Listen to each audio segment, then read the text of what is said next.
Welcome back to Christian World News. You know, it's been nearly 400 years since Britain had a civil war. The idea of one today might seem unthinkable, yet some experts are seeing signs of civil discord and they are sounding the alarm. They believe the nation is about to explode from the inside. Dale Hood reports from London. Great Britain looks like a nation where life is functioning normally. Below the surface, however, lies a growing sense that the United Kingdom is coming apart at the seams. King's College London professor of war studies David Betts set off alarm bells this year by saying Britain is headed towards civil war, and he advised people living in its large cities to move before the violence starts.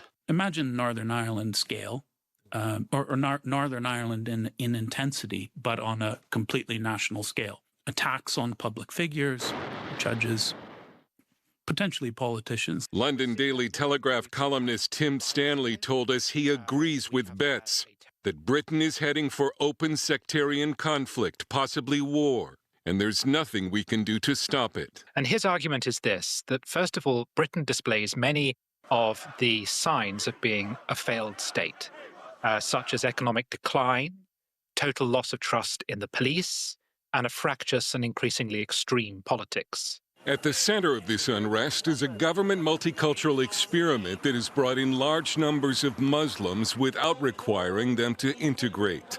More continue to arrive daily.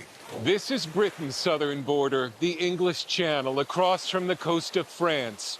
And it's as porous as the Rio Grande River. 2 weeks ago, 1,200 illegal migrants arrived in a single day. When you have a country in decline, and you add large numbers of new people into the mix, what you end up with is ethnic conflict over resources. Experts fear all that might be needed to trigger a civil war is another terror attack. White working-class anger exploded last summer when the son of a Rwandan immigrant stabbed 11 children and 2 adults at a dance studio. 3 girls died. Social media posts initially misidentified the killer as an illegal migrant, sparking the worst riots in 10 years. Only much later did police reveal the killer possessed an Al-Qaeda training manual.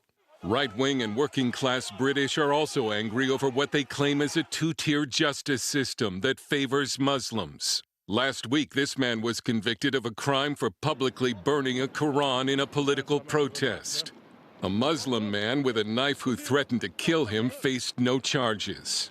Lucy Connolly, a 41-year-old mother, is serving 31 months in prison for a tweet appearing to encourage violence against illegal migrants after the murders of those 3 girls in Southport. She got more jail time than some of the members of this Pakistani sex grooming gang, convicted for child prostitution and having sex with a minor. Add to this rising crime, Orwellian state censorship, and economic decline in many areas. Academic and news commentator Matt Goodwin. I think there is a widespread consensus in the country that Britain is a nation in decline, economically, demographically, and culturally. There are areas that are just as poor as Eastern Europe, as parts of the developing world, in Northern England, in some of our coastal towns. The perception is, among the white working class, that the state actively prefers ethnic minorities and is funneling resources their way. Some white working class people, they're saying, why is it they get hotel rooms? Why is it they get welfare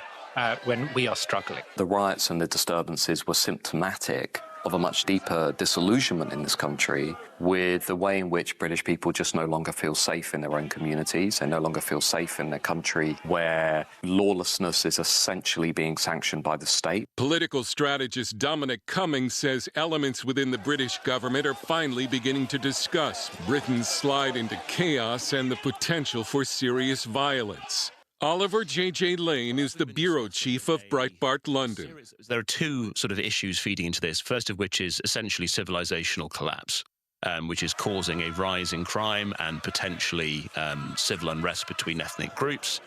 And then on the other hand, you have government incompetence and policing incompetence, and that creates that downward spiral. One pollster conducting focus groups in small English towns this year said the disillusionment was the worst I've heard. In every group, it was anger, despondency, or misery about the state of Britain. that doesn't feel sustainable. One focus group member suggested Britain might need a coup. Professor Betts says civil war could also break out in France, as well as the United States. If there is a potential for change, it's going to come from society and the grassroots and ordinary people. It's not going to come from politicians. The famous British economist Adam Smith cautioned the prophets of doom when he said there is a great deal of ruin in a nation. In other words, it takes a lot to bring a country down. But Britain now has so many problems, it just might test that theory. Dale Hurd, CBN News, London.